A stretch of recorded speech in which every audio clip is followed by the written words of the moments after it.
Tapos paki-check kung may audio. Hindi, sa playback. Wala? Wala pala, hindi tayo naka-live. No?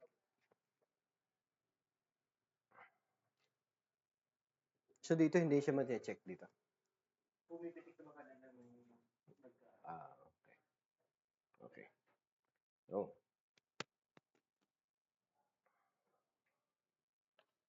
Sige. And let us open our Bibles to 1 John chapter 2. Unang liham ni Apostol Juan.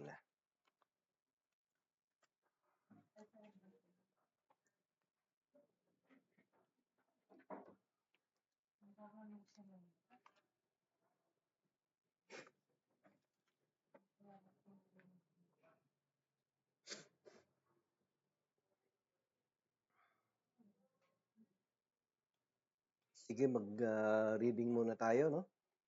I'll be reading from 1 John chapter 2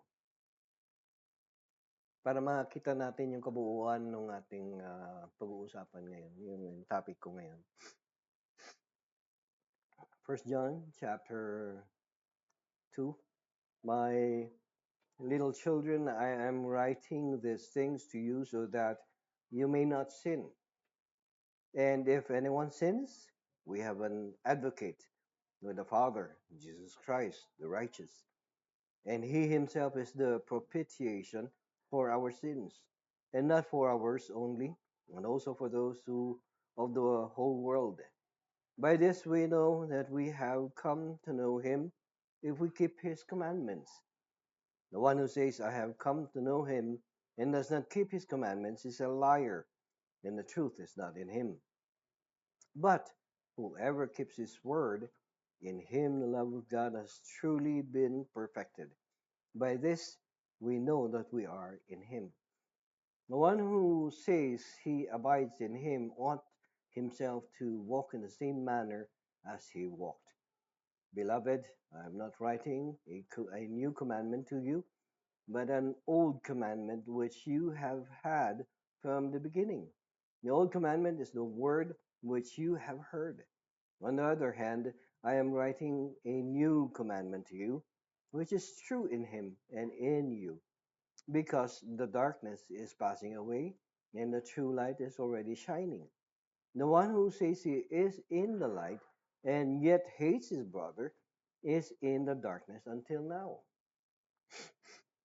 The one who loves his brother abides in the light, and there is no cause for stumbling in him. But the one who hates his brother is in the darkness and walks in the darkness and does not know where he is going because the darkness has blinded his eyes. I am writing to you, little children, because your sins have been forgiven you for his name's sake.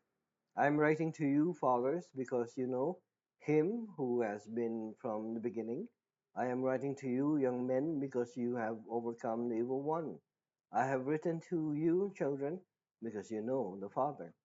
I have written to you, fathers, because you know him who has been from the beginning. I have written to you, young men, because you are strong, and the word of God abides in you, and you have overcome the evil one. Do not love the world nor the things in the world. If anyone loves the world, the love of the Father is not in him. For all that is in the world, the lust of the flesh and the lust of the eyes and the boastful pride of life, is not from the Father, but is from the world. The world is passing away, and also its lusts. But the one who does the will of God lives forever. So today, maganda yung magiging itong magiging topic natin ngayon because it talks about who we are as Christians. It talks about who we are, yung distinction natin. Why a true Christian, why a true believer in Christ Jesus ought to be distinct. Ano ibig sabihin ng distinct? Ha? Kakaiba. Okay? So kaya nga ang title niya nung message natin ngayon ay How to be distinct or kakaiba from the world. Okay? Kailangan maging kakaiba tayo from the world. Kasi kung hindi, so what is the point? What is the uh, ano ang pinagkaiba natin mula sa mundo kung walang distinction? Okay? Kumbaga parang if you go to church and the church only uh, looks like the same thing that you see outside the world, what anong point na nagpupunta pa tayo sa church? Tama? So may distinction talaga. Kailangan magkaroon ng distinction not only in when we talk about church as a whole, sabihin natin, okay, pagka sinabing church, iba ang settings, iba ang setup, iba ang ginagawa sa church pagka nasa labas ka. Okay? Uh, ang tinatawag nating distinction here is about who we are as Christians. Tayo bilang mga mananampalataya. Ano yung pinagkaiba natin mula sa mundo? Okay? So, tignan natin, tunghayan natin kung anong pagkakaiba natin. Okay? A disciple of Christ has a different grain to follow, which is opposite to anyone who does not desire God. Okay? Now, sino ba yung does not desire God? Siyempre, yung hindi sumusunod kay Kristo. Yung hindi sumusunod sa Diyos. Yun ang hindi nagde-desire kay God. Okay? So, yun yung distinction din. At the onset of our message this morning, alam na natin dapat kung ano yung distinction. Okay? The one who follows God and the one who does not. Okay? So, merong distinction agad-agad. A disciple of Jesus Christ focuses on God's will and desires.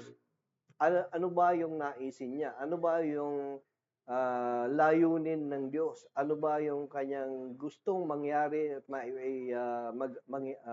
makita sa bawat mananampalataya? Okay? So yun yung focus natin. Bilang isang Kristiyano, tinitignan natin yung puso natin kung umaayon ba ako sa kagustuhan ng Diyos? Ito bang ginagawa ko ay ayon sa nais ng Diyos na matagpuan sa akin bilang isang mananampalataya? Okay? Bilang isang disciple, kailangan din nating makita na yung puso ba natin pagka sumusunod tayo, may doubt pa rin ba tayo? Kaya nga, di ba, sabi kong ganyan, uh, when we doubt, when we doubt, we somehow devalue our connection with God. Di ba? Kasi nag-doubt ka na in the first place. Parang, kumbaga, may dala-dala kang kwintas. Kapal-kapal ng kwintas na gusto mong ibenta. And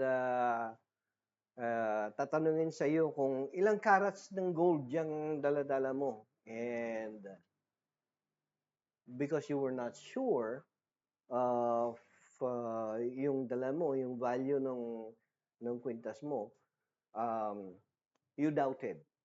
You doubted and then you said, 18 yata? 14. So you're not sure.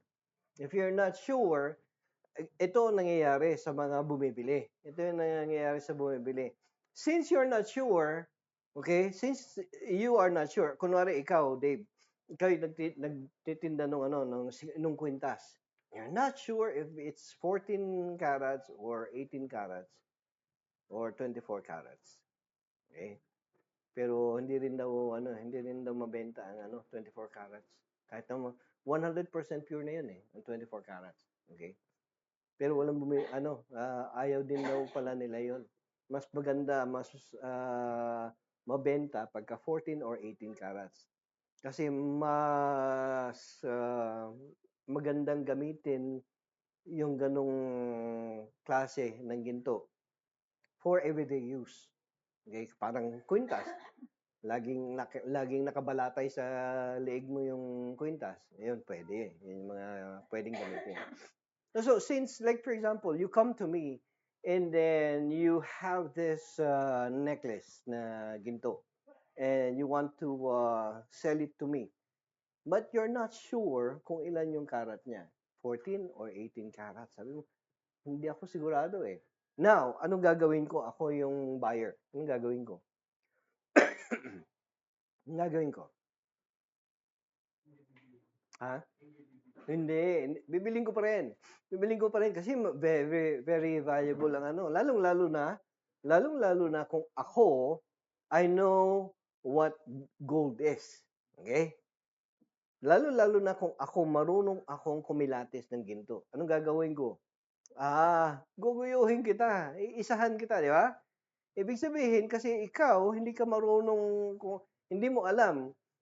Kasi dapat alam mo, kung ikaw ang may-ari ng kwintas na yan, alam mo kung saan nakalagay kung yung ano, di ba? Yung karat niyan, di ba? Yung value ng ano. Most of the time, nandoon siya sa lock niya, di ba? Parang nakatatak yan. Naka-engrave yan, di ba? Or, pagtingin mo pa lang, meron na, alam mo na kung ilang carats yung ginto, di ba? Meron ganun. Okay? Since nakita ko na you don't know kung ano yung hawak mong ginto, then I am able to swindle you. Or not to swindle maybe, but siguro ida-downgrade ko yung value ng ginto na hawak mo. Okay? So instead na you are selling me, let's say for example, the value of the necklace is about 20,000 pesos. Okay? But because of the fact na lumapit ka sa akin and you don't know the value of your ginto, what do I do then? I-depreciate ko siya. So instead na bilhin ko sa iyo yung kwintas ng 20, I'll buy it for 10. Nakita ninyo yun? You see the contrast? Do you see the meaning in the illustration? It's also the same with a Christian. It's also the same with a Christian. Because if you say that you are a Christian, but you have doubts about your Christianity, you have doubts in your heart about who Jesus Christ is in your life, what happens? The devil comes to you and tells you, you're right. Wala ka talagang value. Sabihin niya, di ba? Wala ka talagang value. Mahina ka talaga. Sabihin niya ganyan. Puro ka kasalanan kasi eh. Sabihin niya ganyan, di ba?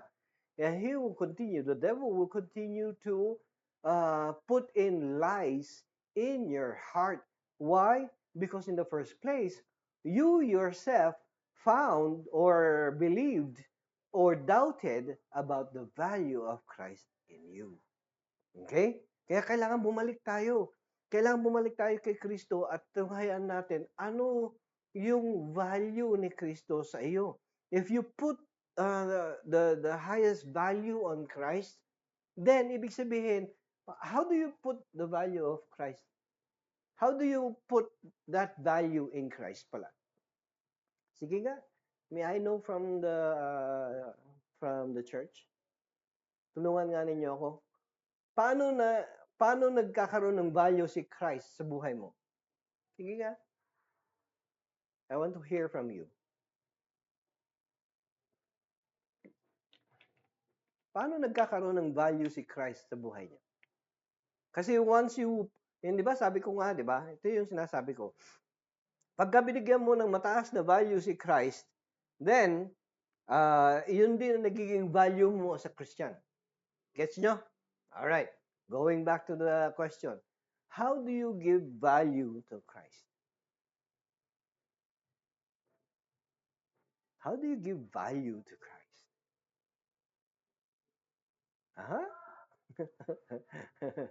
Gandang question yun, di ba?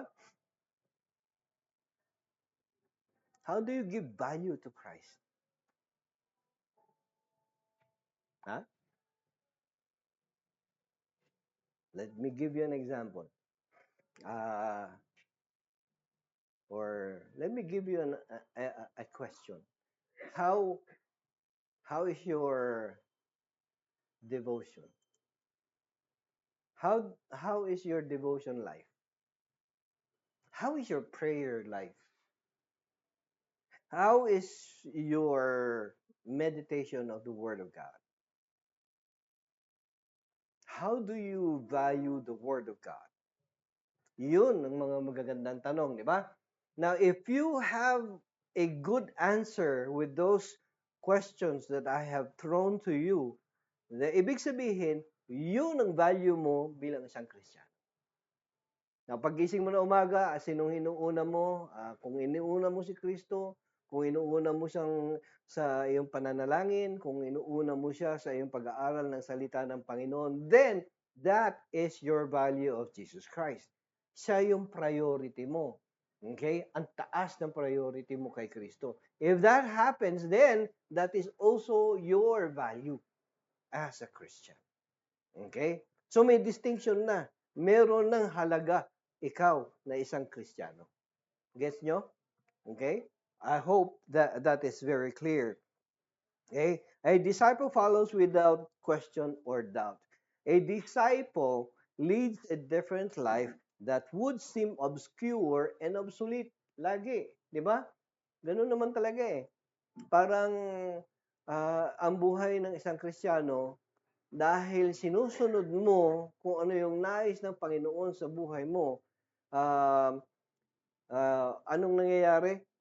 People would know, people would see, and people will be able to distinguish how you give value to Jesus Christ. Okay? Kahit man sabihin natin, ano ba yung word na obsolete? How is it obsolete? Sa panahon ngayon, 2025, ilang buwan na lang, isang buwan na lang, di ba? 2026 na. Okay? Very timely pa ba ang Bible? Kailangan pa bang pinag-aaralan ng Bible? You need to understand, ha? Listen here. May mga Christian daw, church, na they have literally uh, uh, brought down or lessened, minimized the listening to the Word of God. Okay? Oh, 15 minutes lang yung service nila. 15 minutes lang yung word. And then, puro singing na lang. Singing. Hallelujah. Praise the Lord. Okay? Akala nila, kasi, which is true naman, di ba? Yun naman ang sinabi niya sa Bible eh. Pagdating natin sa langit, magpupuri tayo sa Panginoon. We'll be singing to God for eternity. Okay? So, habang panahon, what do you mean? Ano ba ibig sabihin ng eternity? Endless, di ba? Endless. You'll be praising God endlessly. Okay? Which is true. That is biblical. Pero, hindi rin naman natin kailangang kalimutan na bigyang value ang salita ng Panginoon sa pakikinig ng salita ng Panginoon. Kasi praise and worship ka ng praise and worship. Okay? Kanta ka lang ng kanta. Pero, you need to understand that with the reading, the understanding of the Word of God gives clarity to what the truth of God wants to be in your heart. Okay? Ngayon, kung puro singing ka lang ng singing, ang problema sa singing, hindi mo naintindihan kung ano yung sinising mo. 'Di ba? Maraming taong ganyan. Kanta lang ng kanta, pero hindi naintindihan kung ano yung value, ano yung ibig sabihin nung kanta. 'Di ba? Kaya nga inuulit ko sa inyo yung mga illustration ko patungkol sa kanta, 'di ba? Ingat tayo sa kinakanta natin. Hindi porke maganda, ang ganda kasi ng tune eh. Ang ganda kasi ng tune. So, kinakanta mo kahit na mali. Sasabayin mo pa yung, yung kantang Torn Between Two Lovers. Gustong-gusto mo pinakikinggan, Torn Between Two Lovers. Sabi mong ganyan. Hindi mo naintindihan kung ano ibig sabihin niya. Di ba? Merong ganun. Huwag naman tayo maging tanga. Huwag naman tayong maging bobo. Bakit? Kasi there are meanings. May meanings. Okay? Kaya yun lang, papyaw ko lang na sinasabi. Kasi kailangan maging dunong din tayo in terms of everything that we do in life. Okay? Hindi porke hapakarte mo naman, pastor. Maganda lang yung tunog ng kanta. Gusto ko lang sabayan. Oo nga, pero there is a significant meaning to every song. Okay? To every song. Kaya mag-ingat tayo.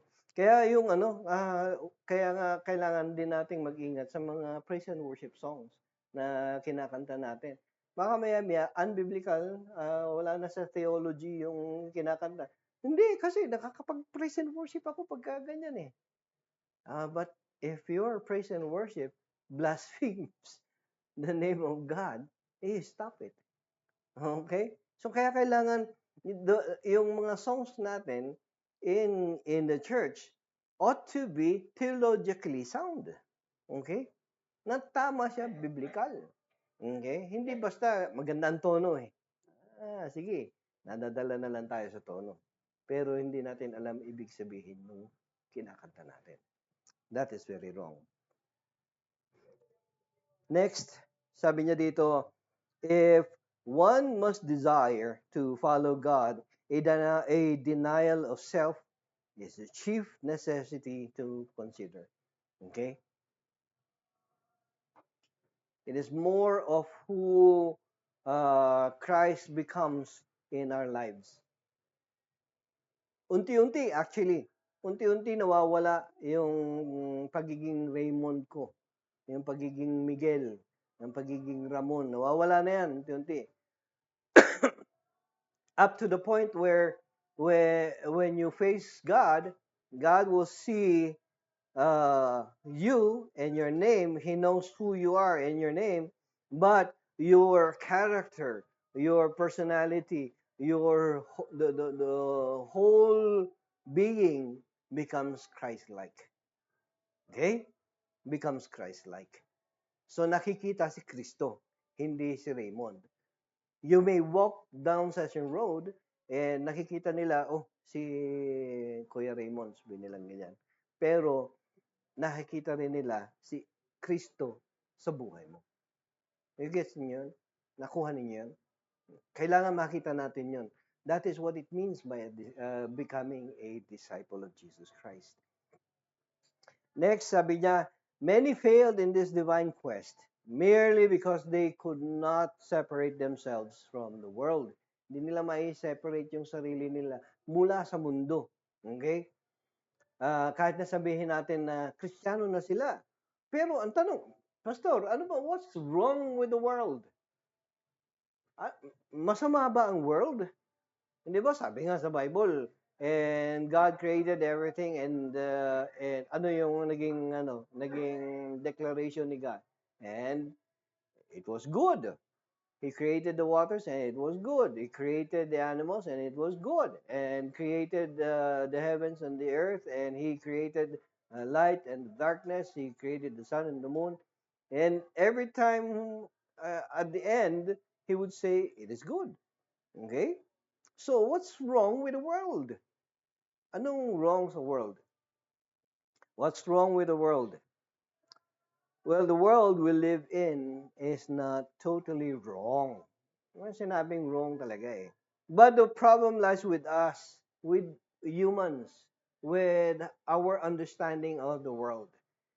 Since ipinanganak tayo dito sa mundong ito, at we continue to interact with the world and all the things in the world, anong nangyayari? We tend to fall in love with the world.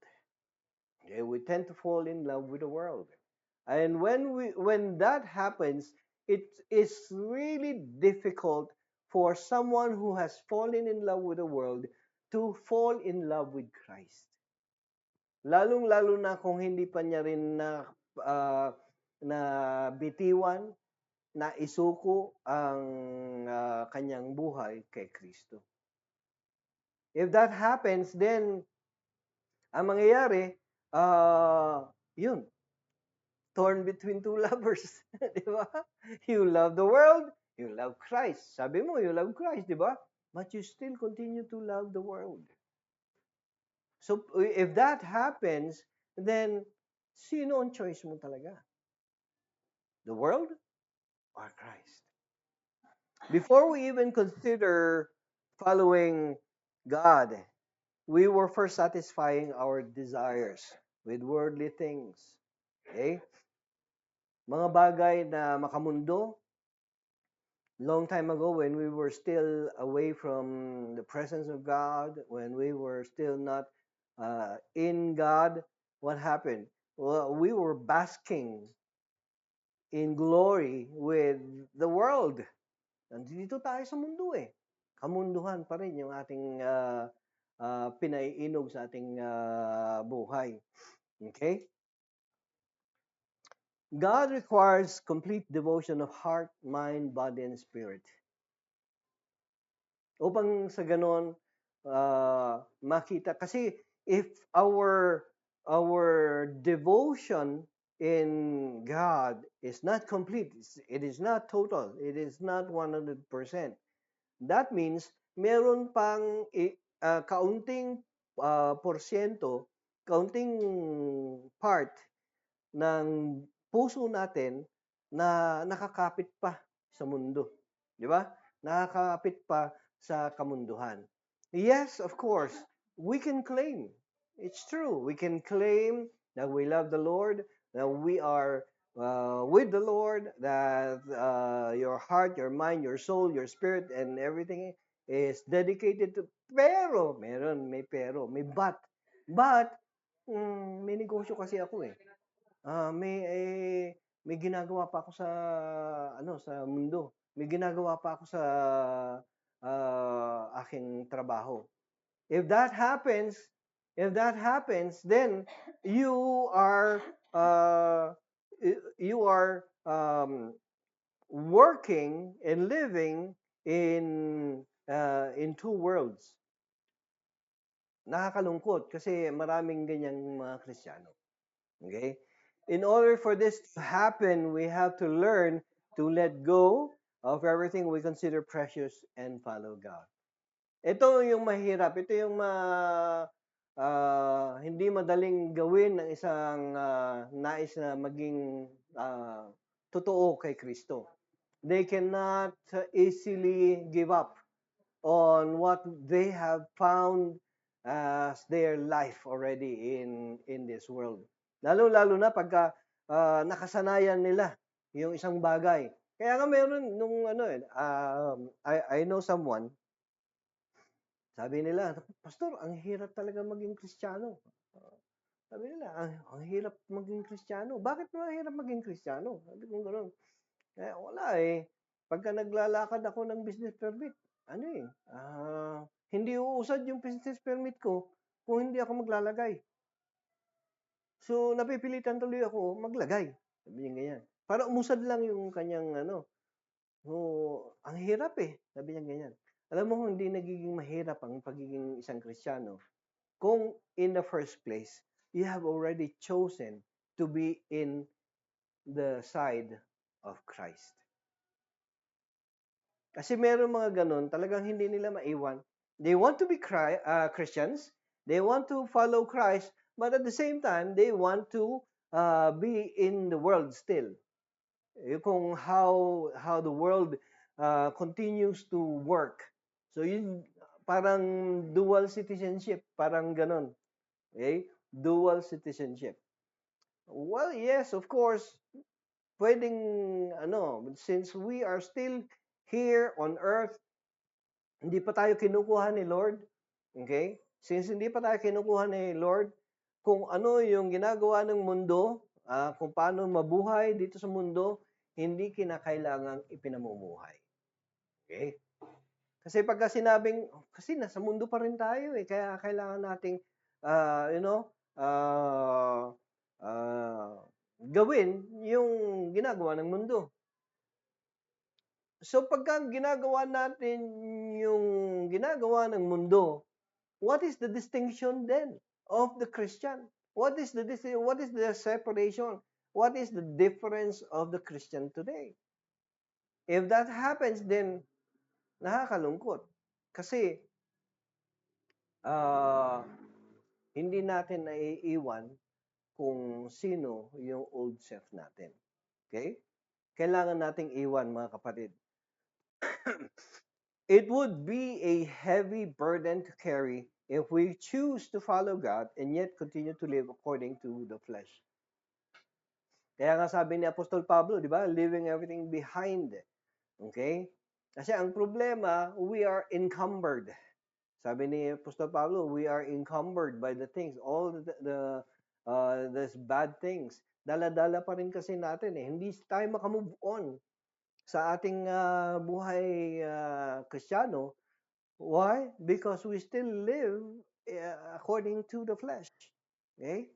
There is a thin line that separates the sacred and the secular. Again, there is a thin line that separates the sacred from the secular. Okay? Pagka sinabing sacred, the things that belongs to God. Secular has something to do with the worldly things. Okay? Worldly things. Now, this line is called choice. It's a matter of choice, mga kapatid. Kasi kung minsan, actually, hindi minsan. Malimit na pinahaharap tayo ng Panginoon sa mga pagsubok kung saan kailangang meron tayong choice. Hindi mo pwedeng sabihin, napilitan ako eh. Hindi ka napilitan. So you have a choice. You always have a choice. Okay? May narinig ako eh. Who you are today is the sum of all your choices. Tama? Who you are today is the sum of all your choices. Sabihin, ako ngayon, nandito ako ngayon, ako ito ngayon, because of the many choices that I have done in the past. Whether the choices are bad or good, mali man o tama man yung mga choices ko, ito ako ngayon. This is who I am today. Okay? And now, hindi ibig sabihin na kasi sablay yung choice ko noon. Kahit naman pala sablay yung choice ko noon, umukay naman ang buhay ko ngayon. So, ibig bang sabihin, ganun na lang gagawin natin? Oo, pwede pala yan eh, kahit sablay. Kaya magkaroon man ako ng mga choice ngayon, sablay pa rin. Ganun ba yun? No. Since alam mo na kung ano yung tama at mali. Okay? You listen here. Since alam mo na kung ano yung tama at mali, now you have what? Wisdom. Now that you have wisdom, you follow what is right. Okay? Yes, it's true. It's still a matter of choice. But still, follow what is right. Follow what is right. Let me tell you three things about how we separate, how we become distinct from the world. Bilang isang Kristiyano, here is your distinction. Kaya tayo nagiging distinct bilang mga Kristiyano is first, we need to separate ourselves from worldly pleasures. Separate ourselves from worldly pleasures. Okay? Why? Kasi sa Romans chapter 13 verse 14, sabi niya, put on the Lord Jesus Christ and make no provision for the flesh in regard to its lust. In other words, maraming mga Kristiyano, they have parang jacket. Parang jacket si Kristo. Pagkatapos ng Sunday, pag-uwi nila ng bahay, o hindi pa umuwi ng bahay, tinanggal na, di ba? Tinanggal na nila yung jacket nila. Tapos, it's already hanging on their shoulders. Okay, okay, bit-bit na nila, hindi na sa kanila, hindi na sila Kristiyano, ibig sabihin. Okay? But being a Christian, hindi dapat on-off yun eh. Okay? Hindi siya kinakailangang i-on mo yung pagiging Kristiyano mo or i-off mo yung pagiging Kristiyano. Merong ganun eh. Ay, napuno na siya, naubos na yung kanyang pasensya. Okay? Ay, uupakan na kita, tatanggalin ko muna yung pagiging Kristiyano ko. Diba? Parang ganun. Makikipag-away, makipagbangayan na siya, makipagbasagan na siya ng mukha. Okay? Kasi hindi, kaya ko tanggalin ko muna yung pagiging Kristiyano. Ngayon, hindi ako Kristiyano. Yeah. Ngayon mo makikilala si Raymond. Yun, wala na. Sumablay na, di ba? Next, sabi niya rito in Galatians chapter 5 verse 17. Sabi niya rito, for the flesh sets its desire against the spirit, and the spirit against the flesh. For these are in opposition to one another, so that you may not do the things that you please. Worldly pleasure, yes, it's true. Nandiyan pa rin eh. Kasi since nandito pa rin tayo sa mundo, since nandito pa rin tayo sa ating kinatatayuang mundo ngayon,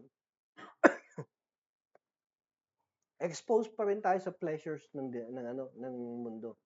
Okay?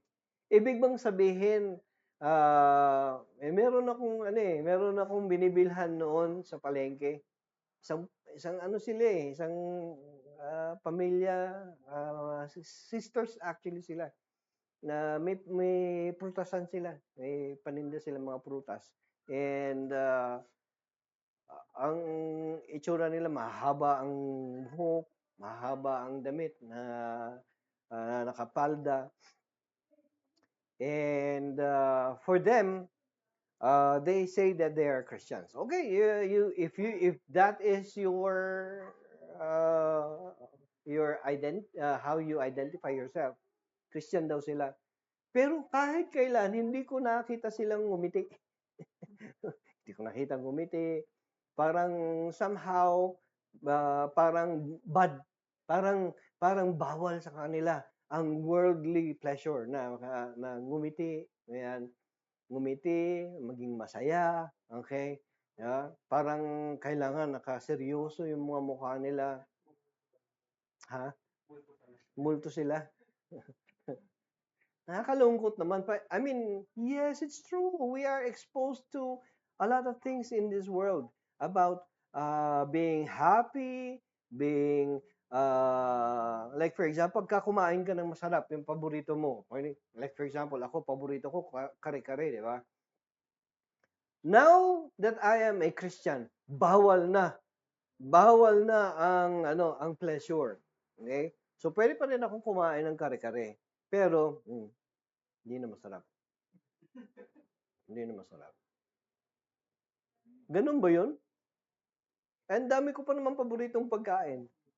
Dahil ngayon ay Kristiyano na ako, hindi na dapat ganun yung pleasures mo. Okay? Pastor, masyado kang makamundo. Pinakikita mo pa yung desire mo sa pagkain. Masarap yung kare-kare. Ano ba magagawa ko? Diba? Hindi yun ang ibig sabihin, mga kapatid. Okay? Ang ibig sabihin ng pleasure, ito yung mga panandaliang pleasures na natagpuan natin sa mga bagay na hindi eternal. Like for example, it's true. Marami sa atin, we have pleasures with our cell phones, di ba? Wala namang problema dun. Kung natutuwa ka sa cellphone mo, you get pleasures out of these things, or cars maybe, or computers maybe. Okay? Yun yung mga pleasures mo na nakukunan mo. Pero right now, when we talk about Christianity, If we talk about our relationship with Jesus Christ, si Kristo ang pleasure natin. Hindi itong mga bagay na ito. Okay? Hindi itong mga bagay na ito. So we ought to separate ourselves from worldly pleasure, number one. Okay? Pangalawa, we ought to separate ourselves from worldly passion. Ano ba yung ibig sabihin ng passion? Worldly passion, like for example, pag fame, diba? Fame is worldly passion. Like fame in being famous, being parang may hinahabol ka na kasikatan, kumbaga. Okay? Gusto mo, renowned yung pangalan mo. Ikaw yung pinakamagaling na kumain ng blade. Yeah. Nakailang blade ka nang kinain. Record breaker ka. Okay? Record holder ka ng dami ng mga blade na kinain. Okay? So, yun yung fame mo. Kasi meron kang iniingatang pangalan. There you go. You are somehow attached too much on the fame of your name. Okay? So, that is your worldly passion. Bakit kailangan, pagka binaligtad natin ito, what is the opposite of worldly passion? Let us go to heavenly passion. What is the heavenly passion? It is the pursuit of God. It is the pursuit of humility. It is the pursuit of holiness. It is the pursuit of Christ-likeness. Yun ang ibig sabihin nun. Hindi yung you are pursuing a lot of things in this world because you want to be famous. Okay? You want to be famous. That is why, sige, kahit hindi kailangan gawin, ginagawa mo. Then, TikTok ng TikTok. Okay? Para maging famous. To the point na dinedegrade na nila yung sarili nila sa kati-TikTok nila. Okay? Yung wala na, nonsense na ba yung ginagawa nila? Pero ginagawa pa rin nila because of the fact that they want to be what? Famous. Maling-mali. In Psalm 119 verses 36 to 37, what does it say there? Incline my heart, ito yung prayer. Ito yung prayer nung sumulat sa mga awit. Incline my heart to your testimonies. To whose testimonies? To the testimonies of God. Yun ang ibig sabihin nito. Incline my heart to your testimonies and not to dishonest gain. Turn away my eyes from looking at, ano yan? Vanity. Ano ibig sabihin ng vanity? Vanidoso, di ba? Parang tinagalog ko lang. But what do you mean by vanity? Ano ba ibig sabihin ng vanity? Vain. You're so vain. May kanta yun, you're so vain. Ang vanity, ibig sabihin ng vanity, masyadong high regard siya sa sarili niya. Meticuloso? Not exactly. Vanity has something to do with yung masyado kang nakatutok sa desire mo, sa pagiging pogi mo. Yun, there you go. Yung pagiging pogi mo. Nakaka-5, 7 beses ka maghilamos sa isang araw. Feeling mo parang pag tapos mong maghilamos, pagpunot mo ngayon, Jeric Raval mukha. Or Piolo Pascual. Hindi, pagkatapos mo ngayon, si Raymond pa rin naman. Hindi nagbago yung mukha. Kung ano-anong sabon na ang ginamit mo, pati sabon panlaba, ginagamit mo sa pagmumukha mo. That's vanity. That is vanity. Okay? Yung even to the point of kahit hindi mo kaya, binibili mo. Okay? Pinag-iipunan mo, hindi ka kumakain. Okay? Once a day ka lang kumakain kasi titipid ka eh. Di ba? Ang kinakain mo pa, sopas lang. Talagang noodles lang kinakain mo. Bakit? Kasi nag-iipon ka. para sa panggluta. Kung kung ipinanganak ka na ganyan ang iyong kulay, parang awa mo na, tiisin mo na. Ikaw na yan eh. Okay?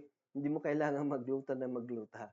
Okay? Nakakalungkot eh, di ba? Yung maraming hindi naman siguro mga babae lang. Pero kung marami ako nakikita mga babaeng ganyan eh.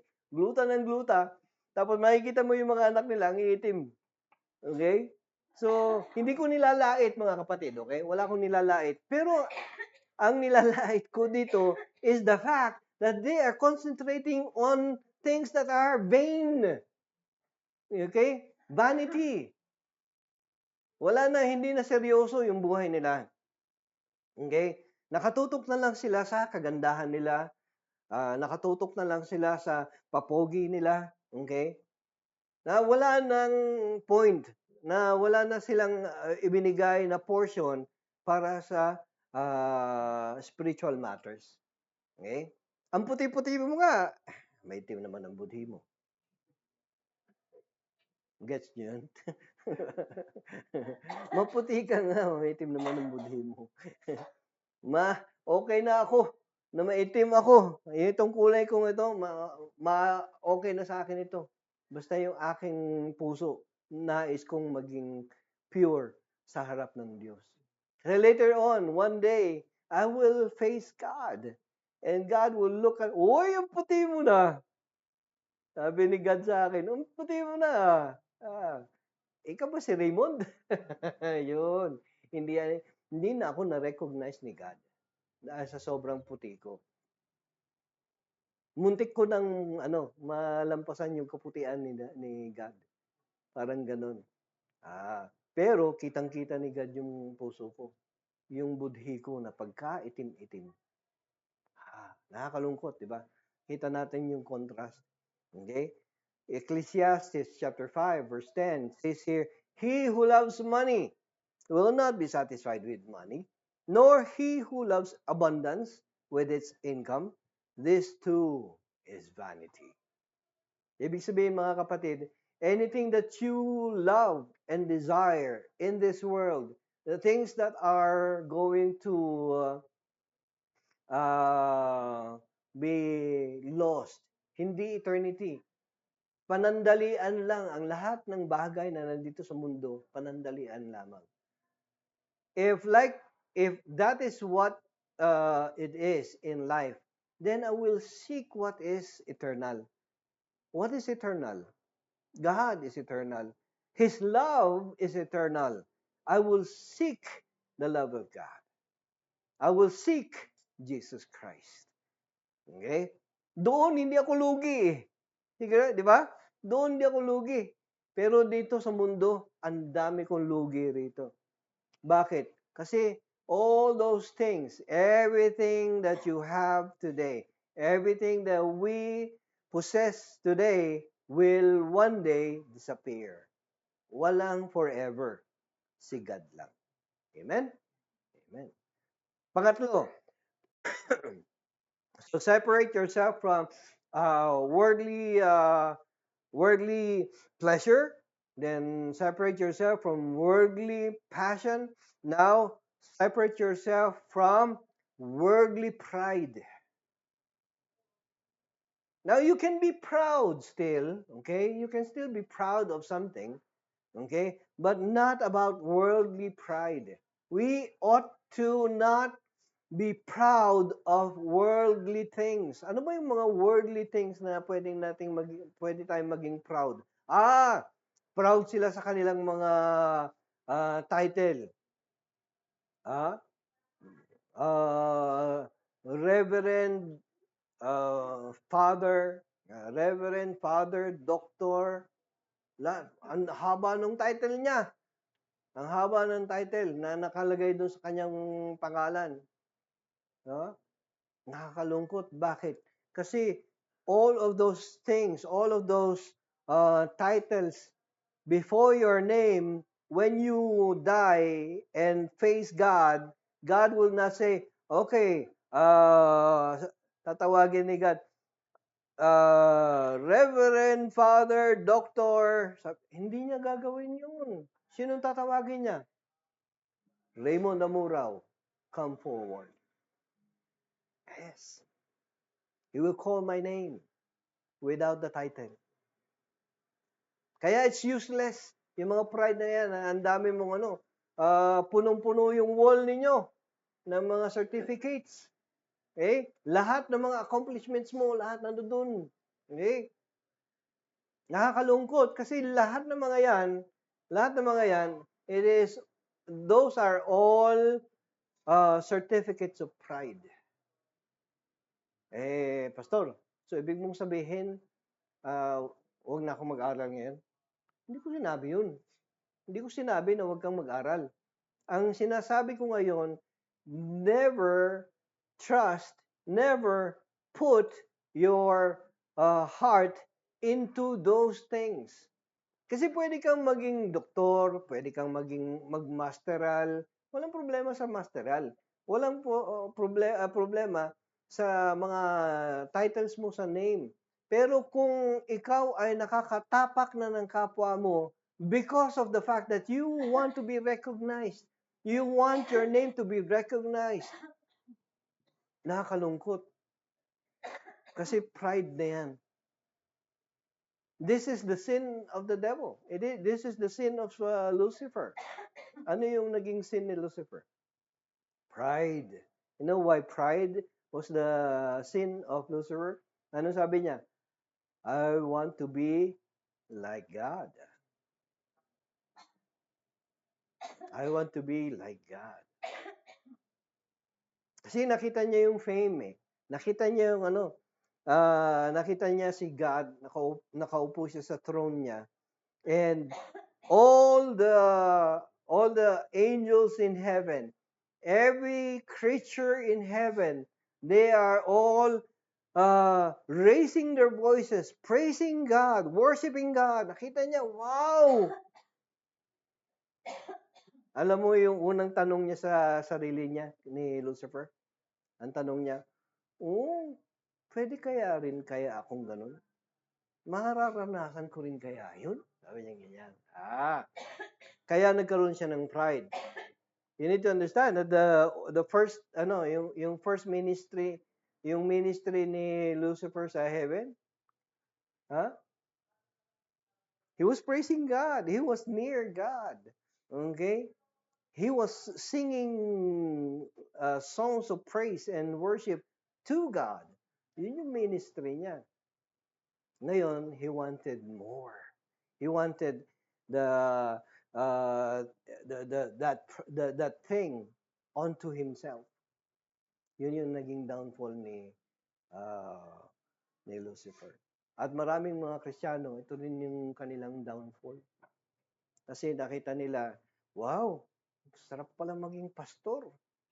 Kasi lahat nakatingin sa pastor. Lahat ng sabihin ng pastor, sinusunod ng congregation. Amen ba? Walang nag-amen. Lord. Walang nag-amen. So akala nila, paglaki ko, gusto ko rin maging pastor. Paano yan? Malaki ka na. Hindi ka pa rin naging pastor dahil hindi ka tinawag ni Lord. Okay? It's hard. It's difficult. Okay? Because malaki yung malaki yung sagutin namin sa harapan ng Diyos. Malaki yung sagutin namin.